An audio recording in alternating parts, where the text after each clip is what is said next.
Hey, this is Deepak here from digitaldeepak.com, and today I'm going to do a podcast with Deepan Siddhu, who is the director of demand generation at SaaS Labs. So, hey Deepan, welcome to the podcast. Hey Deepak, happy to be here. So, thank you Deepan for doing this. So, today I have a lot to discuss with you and a lot to learn from you. So, Deepan, tell me a little bit about how did you get into this field and how did your career shape up? Cool. I guess I was an engineer. Right? Okay. Right out of graduation. Within a year, I realized engineering is not meant for me, right? And after that particular year, I think that was a turning point in my life. 2011, I had to figure out something for myself. I tried my hands with various different things. Worked at a retail outlet, did some stockbroking, started a BPO with a friend. I had to figure out my life after that, right? And that's when I stumbled across a certification program that costed me 500 rupees. Okay. And the certification was certification in digital marketing. Okay. I still do remember early days of EdTech. It was a company named Educart who was kind enough to be giving this certification to me at $500. And that was a turning point for me. There was something in it that said, hey, this looks super interesting. And I started looking up, okay, what is this industry all about? Who is there? Who are all looked up to? How to become big and stuff like that. And I realized there is a massive gap, right? Because in India, digital marketing was fairly new, right? There are very few people who were doing it, very few agencies who were doing it. And this was around which year? 2012. Okay. Right. And then I got an opportunity with a company called Ripple Links as a social media strategist. That was my first role. Been with them for a couple of years. Then for the most part of my adult life, I spent with a company by the name Webenza, where I got an opportunity to grow the company to a certain scale. It is one of the India's largest digital agencies now. And since the last 1.5 years, because of my love towards performance marketing and B2B, I took up a role with SaaS Labs, which is one of the fastest growing SaaS companies from India for the world. And I'm currently director of demand generation, running a team of 20 plus. So how long did you work in Webenza? Yeah, it was roughly about 7 years. Wow, man. Yeah. I did not last for more than a year in any startup. So that's quite some level of dedication. Yeah. And 2012 was pretty much the beginning of digital marketing as a keyword itself. Before that, people used to call it internet marketing. Yeah. And there were a bunch of online geeks doing affiliate marketing and driving traffic via various online methods. Absolutely. Social media was a big deal. Yeah. And people were going after likes. Yes. If you were to get Facebook likes for them, everybody was happy. People were showing off, hey, I've got 1 million followers and stuff like that. Yeah. So this was, I would say, a period of vanity metrics, right? Between 2012 to 14, everybody was going gun-ho about running contests on Facebook, trending on Twitter. This used to be a big deal around 2012 to 14. And the assumption was that, just more views, more followers, more likes will bring more customers. I think it took quite a few years for the industry to... Brands never had... they never knew what this is going to bring for them. This was too early for them, right? Most of them got into the bandwagon because everybody else is doing it. And hey, you're supposed to get Facebook likes, which agencies sold it to them in such a way that, hey, the more the number of followers that you have, the more the number of customers. Yeah. Right? So that's how it was sold. This was a time when publications are also started popping up, where everybody celebrated even a small post that got like 15, 20 shares is a big deal, right? Yeah. If an influencer talked about it, that was a big deal. So this, like I mentioned, it is a couple of years of vanity metrics. Yeah. Yes. So during Webenza, since you worked for 7 years there, you might have gone in with a certain set of skills, and while coming out, you came out with a different set of skills, and it was a lot of validated learning, applying what you were learning. So where was the core of your digital marketing knowledge and performance marketing knowledge, which was executed during Webenza? I think it's a fantastic question. When I started with Webenza, I started as an individual contributor. And Webenza was a digital agency. This was around 2015-16, roughly about a 20-member team, right? But the skill set that I brought to the table, because this is the time where people were starting to get specialized in different areas. You either have someone who's specialized at content or SEO or SEM. SEM was a keyword then, right? And then social media, client servicing. There was a gap in the market. Who looks at all of these things together, right? Who can connect the dots? Yeah. Who can actually listen to the business pain points and come up with a digital strategy rather than having a channel specific strategy, right? And this was, again, right up my alley. Since I started with that certification program, I'm still super thankful for it. It gave me a super understanding of all the basics. I mean, not just diving deep into social media. It covered pretty much everything under digital, including mobile app advertising. This was way advanced for the time. I mean, this was around 2012. Because of my foundation, I continued to learn almost every day, not just restrict myself to, let's say, social media, influencer marketing. I was, dabbling with SEO, I was dabbling with SEM, I was dabbling with Facebook advertising, influencer marketing, email marketing, pretty much everything that you can name under the sun. So when I joined Webenza as an individual contributor, this was a game changer, right? Because even the agencies at that time, everybody was talking, hey, you do this on Facebook, you did this on SEO. Nobody was looking at it holistically, right? Yeah. And when we started pitching ourselves as a holistic digital marketing agency, that drove a lot of traction. I mean, we grew pretty fast from there. We went to almost 100 plus within a year. And since then, there is no turning back, right? Interesting. Yeah. So just like how I said, the initial couple of years were vanity metrics. This was the time when people started looking at holistic digital marketing strategy between 2015 to 17. After that is when things started getting serious, right? People were starting to question about ROI and stuff like that. Yeah.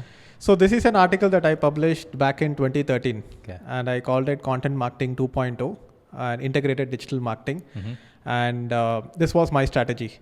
That, hey, a lot of people are approaching ads separately, email marketing separately, content marketing separately, search engine separately, social media, and then sales. Yeah. So most of the brands try to drive ads and get sales directly, which doesn't work. You need like an engine to build trust and nurture the customers. Absolutely. So I came up with a system where content becomes the central foundation of it, and you build email list, search engine optimization strategy, and social media strategy around it. And you run ads for the content and email list and don't try to get sales immediately, right? So I think this might be one of the versions of the digital marketing, integrated digital marketing, where you are also combining all the concepts. Absolutely. I think, and hence you're a visionary, right, Deepak? Right. This is totally up there, right? This is exactly what we intended to do, right? So yeah, it makes a lot of sense. Yeah. When was this? I mean, which year was this? This was 2013. 2013? Yeah. Okay, even ahead of us. That's fantastic. I was thinking at that time, everybody is approaching each and every digital marketing method in a silo, but when you integrate all these things, there will be like a lot of compounded effect out of it. And that's where I started. And that was the same strategy that I applied for Razorpay, InstaMojo, Practo, wherever I worked as a digital marketing manager. So in Webenza, you were primarily working on developing strategies for Webenza's marketing itself or Webenza's clients? Webenza's clients primarily. I think I give a lot of credit to Webenza for the professional that I am today. Webenza is where I think my leadership potential was tested. Me not just being a hands-on marketer, can I sell? Can I actually service a client? Can I run a team? Can I manage a team? Right? All of this Webenza only taught me. Right. So going back to Webenza also gave me opportunity to work with hundreds of different brands because we were growing too fast and we were pretty much talking to every brand out there. And it was a completely inbound strategy is what we had for Webenza. I mean, I don't know if Webenza ever reached out to somebody for business. It is always people reaching out to us, right? So that was, because of the exposure that I got, it built my skill set over a period of time. Hey, it's not just B2C, it's not just B2B. Within B2C, there are different industries. This variety of that experience that I got during my time at Webenza was, I don't think I will get it anywhere else. Fantastic, man. And I think you would have started heading a team as well and become a manager from an individual contributor. Yeah, that's exactly what happened. I was initially scared. Puneet, my boss, he is still my mentor. He's the one who made me believe that, hey, you can run a team. It's not a big deal, right? And whenever I made some mistakes, he was always like that godfather to me, who told us, okay, this is how you run a team. The man was in the US for almost 20 to 25 years. All his leadership experience, team management experience, he coached it to me, right?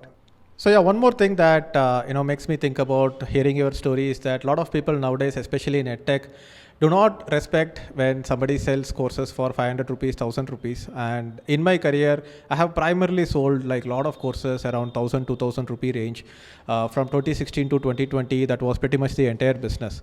And it does help a lot who are just looking to get started in a particular field and don't want to take like such a huge commitment because they don't know whether digital marketing is going to be a big thing. Hey, this looks interesting. Let me experiment with it. The need might not be high enough to pay 50,000 rupees for a certification course.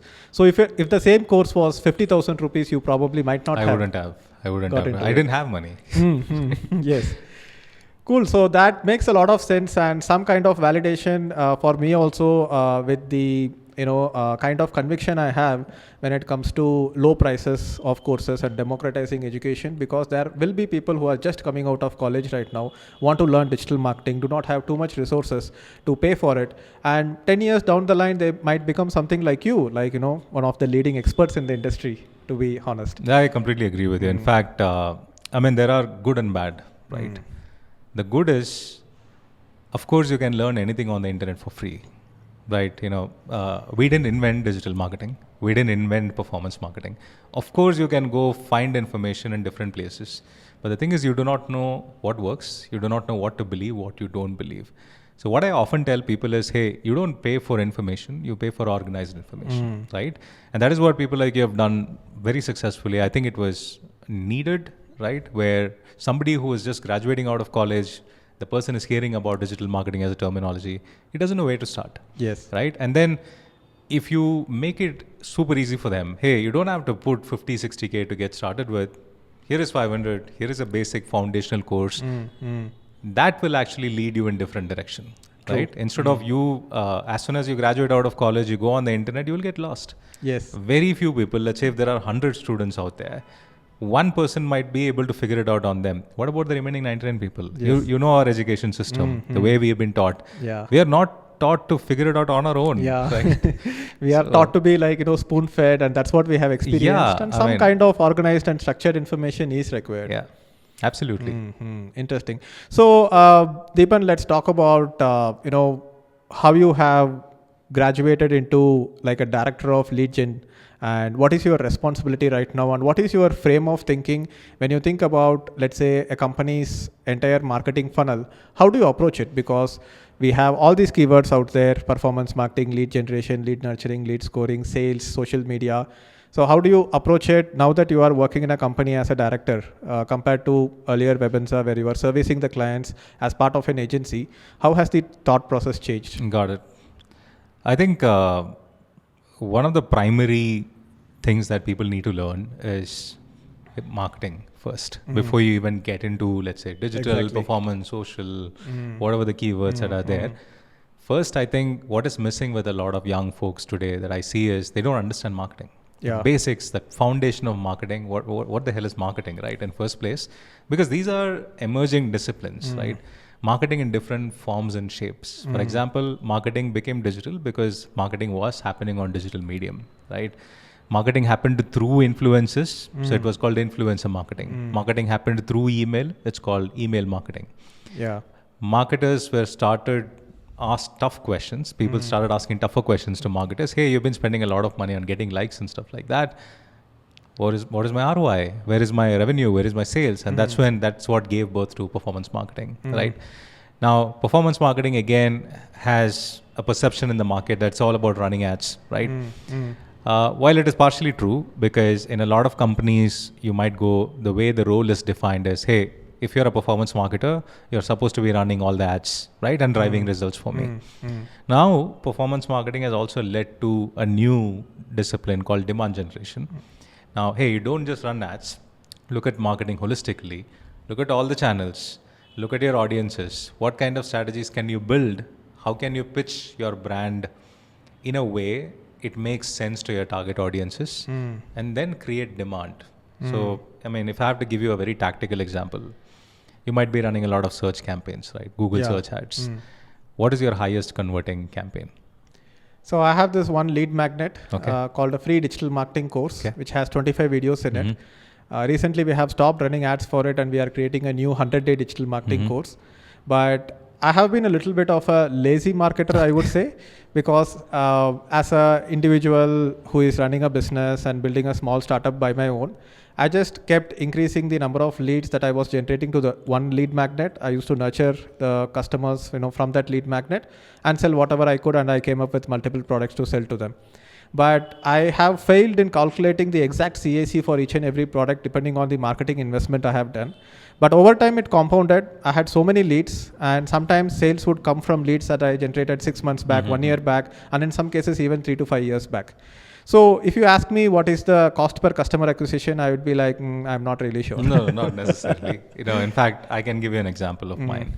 If you look at any business that has been there for a while, be it an edtech or e-com, SaaS, their best performing search campaign will always be their brand campaign. Oh, yeah, that's true. Yes, I also run ads for my on your brand digital name, Deepak right? keywords. Absolutely. Whenever somebody is searching for digital Deepak Alpha Club, the ad shows up because somebody referred it to them. They are searching online, and we are like capturing them and sending to the right contextual page. Absolutely. I mean, that will be your highest converting because they're already sold on your name. Exactly. They believe in your brand. It just takes for them a click to convert, right? I took so much. I took it so much for granted that I couldn't immediately come up with, that is my highest performing campaign, right? It does, but if you look at the challenge with that is it's not immediately scalable. Exactly. For example, the number of people searching for your brand is limited. Yes. And you can't grow that immediately, even though it is a superior high converting campaign.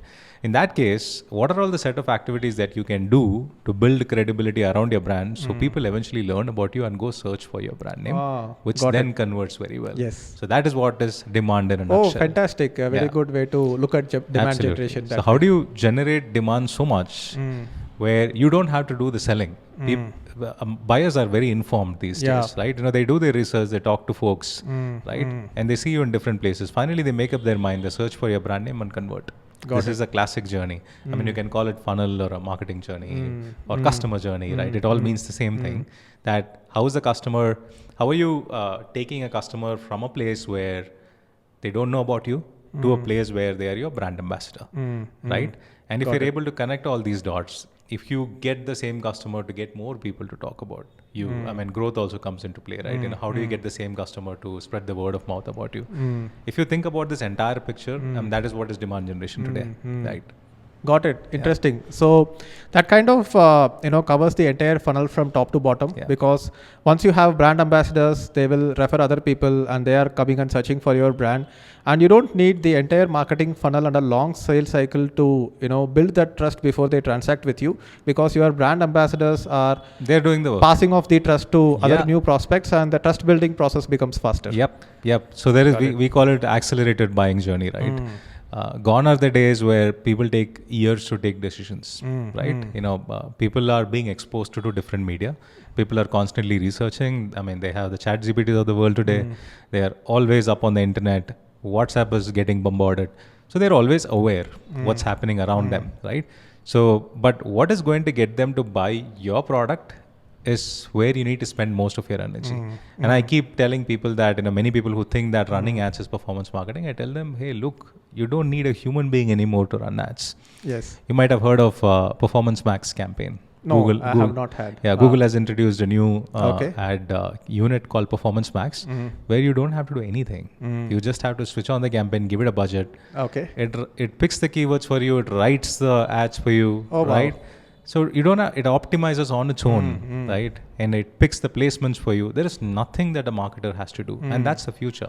It may be unstable now because it is a very new product, but that's the future of advertising. So running an ad is not a skill anymore, right? Exactly. Optimizing an ad, there are brilliant AI tools that has come into play that can set up smarter rules than you. Even when you're sleeping, the AI is not going to sleep. Yes. So running ads and optimization ads is not going to be a skill a couple of years down the line. And I saw this play out in 2014 itself while I was working in Practo, because Practo has such a huge keyword list. You have a combination of specialty of a doctor, locality and the city. So let's say somebody is searching for dentist in Koramangala in Bangalore. There could be somebody searching for dentist in Aund in Pune. somebody is searching in Delhi. So we had like such massive keyword list, and I was there starting these Google ads and everything, and I was like very confused where to start. And then I got like a small team together, wrote like hundreds of ads, set up like hundreds of ad campaigns, but I could not optimize it. And then Socrates came into the picture, and they applied some rule-based, AI-based or machine learning-based, whatever you call it. And the cost per customer acquisition, like cost per appointment booked, went half of what I could do. So eventually machines are going to take over so that we can have more time in serving the customers and building a great product which automatically gets those referrals. True. So, absolutely. In fact, I keep telling young marketers who are worried about the chat GPTs and the AI optimization, hey, is it going to eat my job? I said, hey, no, it's not going to eat your job, right? The person who's using that AI is going to eat your job. So you might as well be that marketer who embraces all of these things. You need to keep evolving. I mean, if you look at my own journey, started off as a social media marketer, then became a digital marketer, then became a performance marketer, then it is demand generation. Tomorrow I'll get into revenue, right? So I think that's what marketers who are looking at a corporate career, they should be keeping on evolving instead of getting stuck to a specific discipline. For an example, Facebook ad is my specialty, SEO is my specialty, email marketing is a specialty.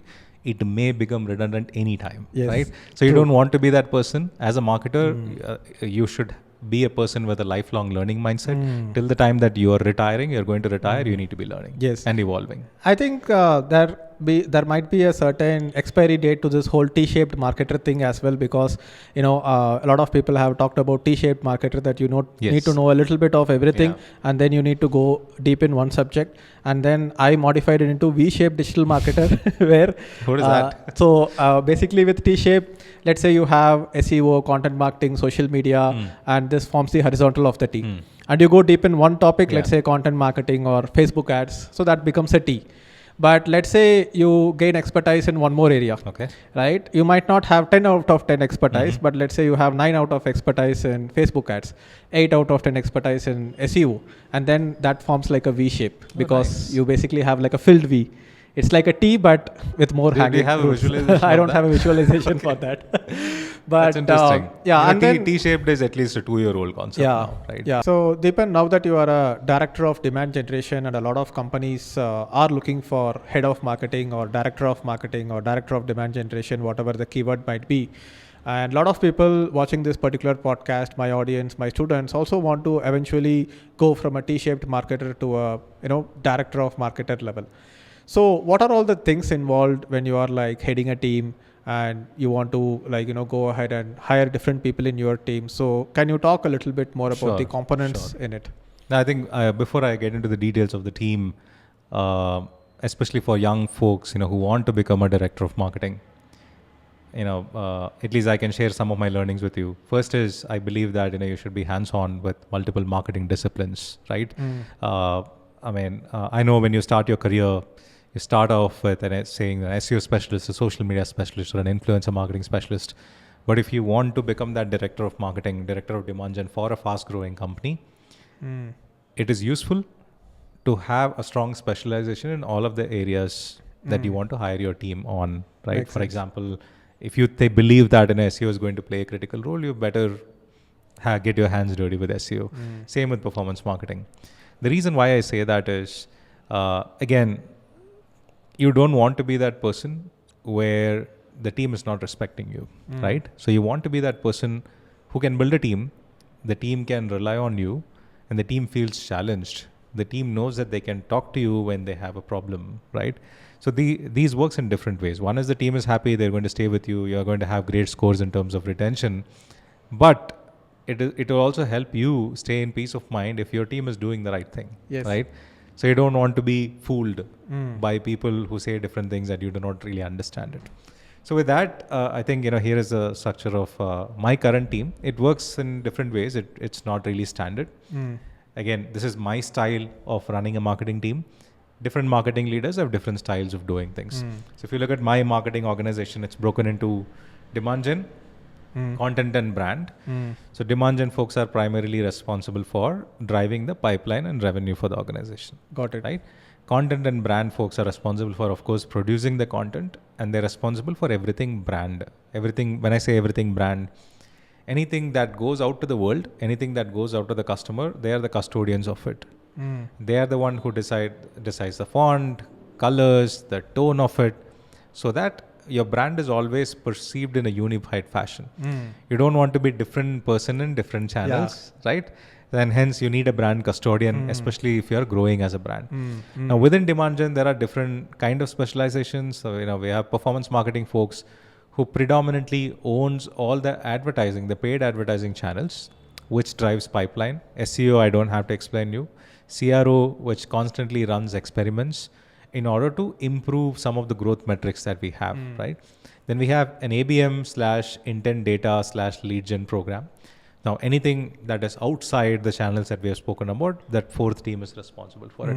ABM stands for account-based marketing, which is actually one of a critical strategy for any B2B brand that is focusing on customers beyond a certain value, right? Then you need an email marketing team as well. Email marketing in the sense is not just someone who sends monthly emails and stuff like that. They're also responsible for nurturing sequences, right? They're also responsible for lifecycle marketing, right?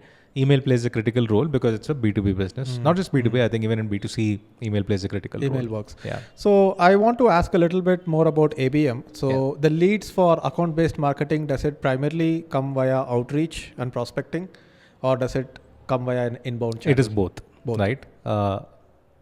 I would probably rephrase that a bit, right? ABM is a motion owned by both marketing and sales. Got it. It's a perception, and people misunderstand it, saying that it's a marketing motion and it is supposed to be driving leads, just like how Google ads would do, just like how a LinkedIn ad would do. But ABM is a combination of marketing and sales, which means marketing will run campaigns to specific accounts. Some of these accounts will come as inbound. They'll come and book a demo with you. They will create an account with you, start a free trial with you. Then it follows a typical inbound lead motion. But with the list of accounts that you have targeted, let's say if you're targeting about 100 companies, there are only 2 or 3 companies who will end up doing that action that you wanted them to. The remaining people won't take that action. Yeah. They may not be in buying cycle. They may not understand what you're offering. But ABM, when you run it through a platform like a Demandbase or Rollworks, you get to know who is seeing your communication, who is seeing your ads, who is visiting your website. For example, if I'm targeting a company like Infosys, if somebody from Infosys have visited my website, which pages did they visit? How frequently are they coming back? Even if they have not filled up the form, I get to know all of these details. The only thing I do not know is who is that person. Because I know who I am targeting, it's very easy for me, right? For example, if I'm targeting marketing folks within Infosys from Mumbai, it's very easy for me to look them up on LinkedIn. Yeah. Right? So that is what ABM gives you the flexibility. Now what happens here is where the sales motion kicks in. The accounts that you targeted that did not become a lead, but have engaged with you, how do you activate your sales motion to reach out to them? That's where the outbound motion kicks in. Got it. Right? So I'm not a big fan of cold calls and cold emails, right? But here, this is not cold call. They've already seen my ad. They've already visited my website. They probably have an understanding of what my brand is. If my sales is talking to the right people, they're very likely to get connected, right? Even though what they saw on website did not make sense to them, the salesperson still have a chance to explain it to them in a different way, personalize it for them. So I think that is why it's a super powerful motion. It's not necessarily offered by your Google ads per se. Yeah, exactly. Yeah, even some people do ABM on LinkedIn itself, but it doesn't give you as much flexibility. You can target companies, very similar. You can target specific titles, but beyond that, what is happening on your website, can it integrate with your CRMs? LinkedIn doesn't offer that. So LinkedIn has its own limitations to run ABM campaigns. Got it. So let's say I have an email list of, let's say 2,000 people, and this has been scraped from LinkedIn by using tools like Get Prospect, which are like, still tools which will help you identify specific accounts who have already shared their email online, and it will pull it for you. So if I have these 2,000 emails and I don't want to do a cold outreach to them, so how do I start the process of account-based marketing to these 2,000 leads? Got it. So it's B2B, right? B2B. Okay. So it's quite simple. First is to understand if these are right email IDs, which means are they right accounts who are my potential customers? Are they fitting my ICP criteria? it may look like a very basic thing, ICP but many people, in the sense ideal customer profile, right? Because whenever you're scraping, you're very likely to be scraping some wrong information as well. Yes. Even though after all the right filters that you have applied, you're likely to scrape some wrong information who's not your target audience. You don't want to be putting money on an account which is not your potential customer. Right? Exactly. First is to clean up the list, segregate the accounts, ensure that they're satisfying the ICP criteria, right? And then it's quite simple. You can very straightforward, if you don't have access to an ABM platform like Demandbase or Rollworks, you can actually target these companies on a LinkedIn ad campaign itself. You can run a LinkedIn newsfeed ad campaign with a video or a carousel. You can target to these people, right? Got it. I would prefer running video ad because video is relatively cheap. Whereas if you're running a click-based campaign, that might cost you 200 rupees and upwards per click. A video view might cost you like 5 rupees. So let the people see your video. Whoever has seen your video, show them a different communication, right? Got it. So LinkedIn gives you that flexibility. If somebody has already seen my video, can you show them a case study? Can you give them a nice ebook, right? So what we're trying to do here, Deepak, is to build a relationship by giving them something really useful, right? Yes. Which they feel benefited, they feel privileged. Now they know your brand and you're a sensible brand because you're trying to help them. Now that automatically leads to better cold call conversions. Yeah. Even after that, your salespeople is calling them. They're not likely to put you down. They will at least say, hey, now is not the right time. Can you call me tomorrow? But when you call them at the right time, the call is going to get connected and the conversation is going to happen. Exactly. That's the beauty of these, what we call as prospecting campaigns. Yeah. Because that seems to be on the rise right now. Yep. And a lot of people are doing it in the wrong way where they just brute forcing the entire way through it. Adding LinkedIn connections, mailing them, hey, will you be interested? Can we get on a call? Exactly, right? Yeah. I mean, I'm sure you get a ton of these messages. Whenever I get this message, hey, can we have a quick call? Why should I have a quick call with you? Right? There is no nurturing, there is no relationship. I mean, we keep talking about this and, draw the analogy with dating. Yeah. That, you can't approach a girl in a bar and say that, hey, will you marry me? Exactly. You have to start a conversation, maybe take them out on a date and build the relationship, provide value, provide content. Yeah. That's why I think going back to ABM, it's a beautiful motion where marketing and sales come together. If I have to talk about a little more advanced, we come up with, let's say there are 25 accounts in pipeline. These 25 accounts belongs to, let's say, real estate from North America region. We can discuss with sales to understand, okay, where are you stuck? Where are you stuck in this deal? Okay, this particular customer A is thinking that we are not reputed enough to go with us. Can I run a campaign to build a reputation targeting that particular account, right? So that not just that person who's talking to you, the CEO of that company, the procurement officer of that company, they get to see that we are a credible company. Will that make things easier? This kind of conversation happen with sales, right? Got it. And sales will say, okay, hey, can you do this for me? Can you push this piece of content to them? Can you push a social proof? Can you push a case study? If you have an email, we'll send it to them. If we don't have an email, we have display inventory and LinkedIn inventory to show up in front of them. Exactly. Yeah. So it makes the job of the sales team easier because when the sales team is reaching out to them, they are not completely cold to your brand and feels like, hey, you guys are disturbing me. I don't want this right now. Absolutely. Can we have a look at some of the tools that we had discussed? Sure. And you mentioned Demandbase. Demandbase, So what does Demandbase do and how does it help? Yeah. So Demandbase can do two things. One is, of course, it will let you run your ABM campaigns. We just spoke about ABM in depth.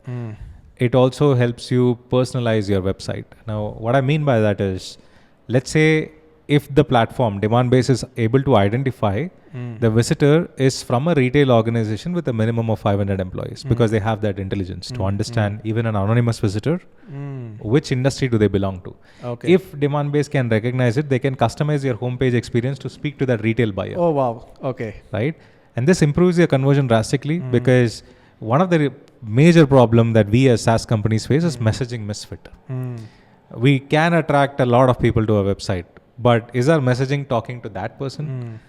For example, if you're selling a CRM, you can say that, hey, I'm the best CRM. Or you can say, I am the best CRM for retail companies of your size.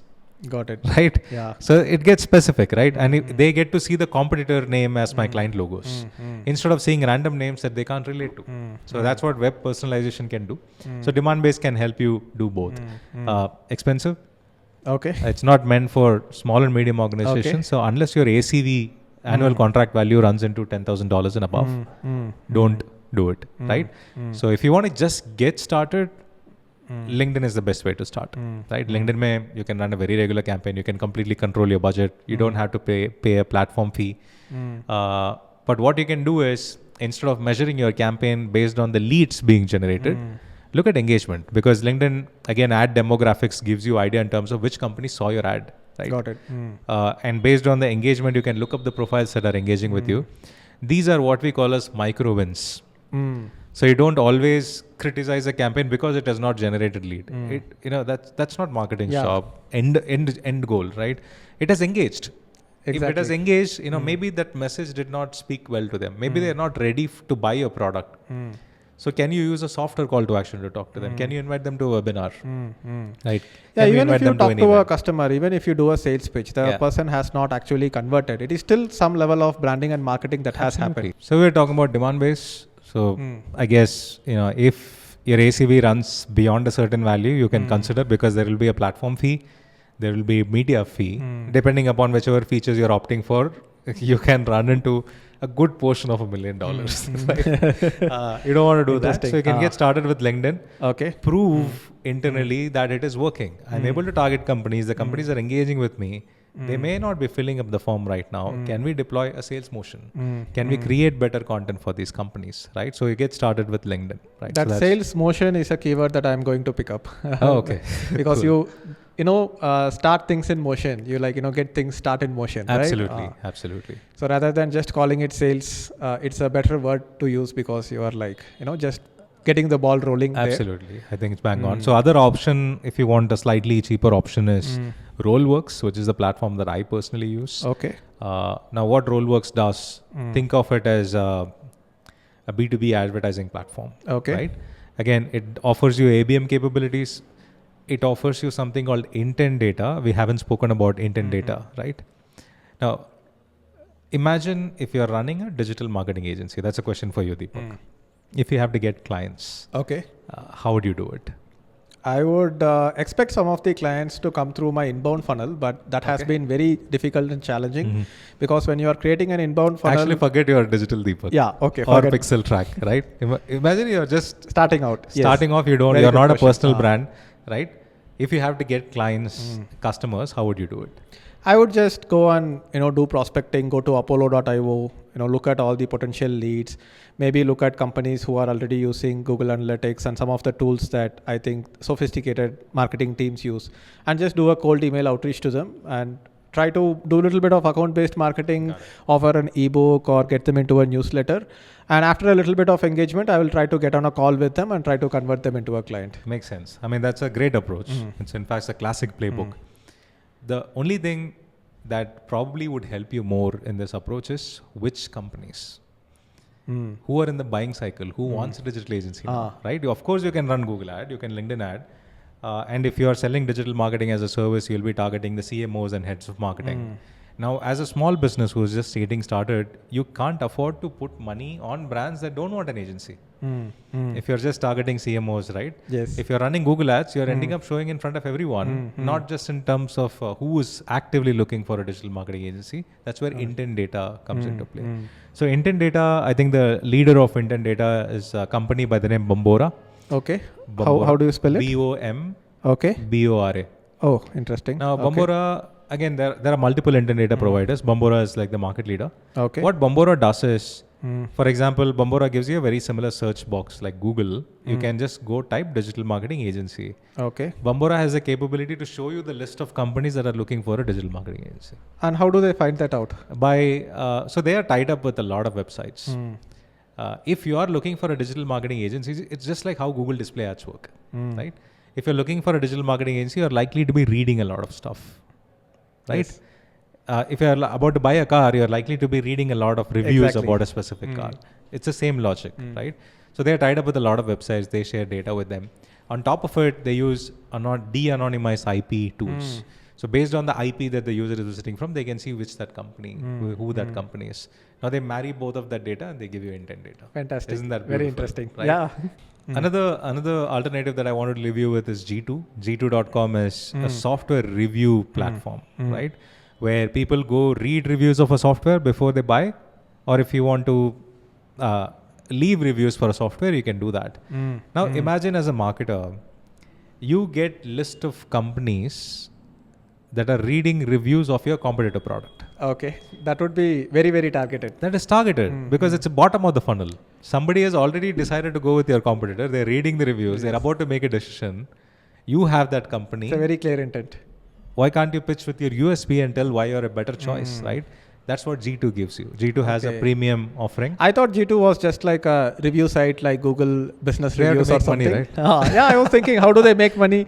Maybe they are running ads or something. I never understood that business. By the way, I mean, they start from I think $12,000 a year, and they, depending upon the number of categories you want to monitor, it goes up to a few hundred Ks.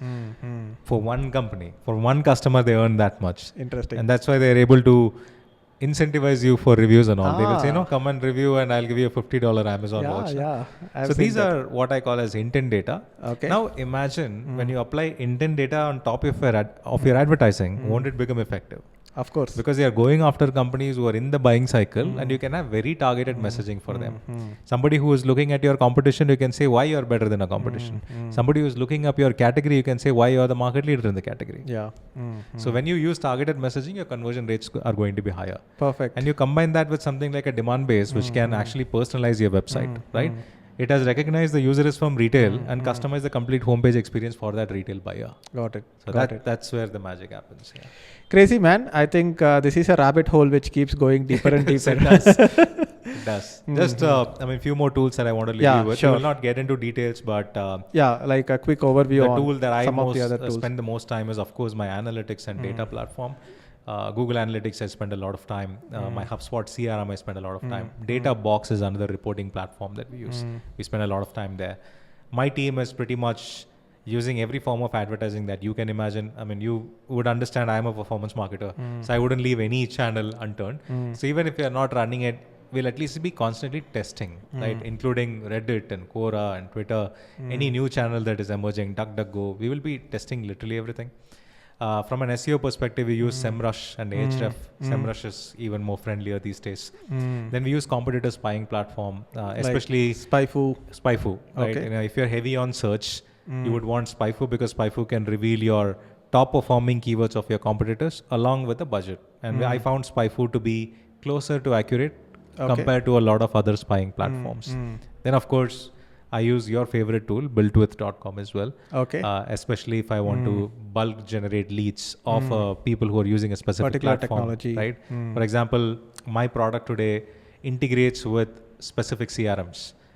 Now it's very easy for me to download the users of specific CRMs and run an ABM campaign. So beautiful platform again. I have used this before. So when I was running opt-in chat, I wanted to find out websites which were using opt-in monster and other similar tools. Yeah. And I wanted to reach out to them and get them to use. Absolutely. I mean, that's the right way to go about it. And it's very cheap for the data that they offer. True. So amazing, podcast, Deepan. Thanks a lot for spending time, with us to, let me pick your brain and for the audience as well. There is definitely one more podcast that I'm going to, do it with you. Probably going deep on, specific tools or specific strategies sometime in the future. So any other thoughts that you want to share? Thanks for having me, Deepak. I think it's been a long time pending. Yeah. I felt great. It didn't feel like, we've spent almost an hour and a half doing this. So thanks for having me.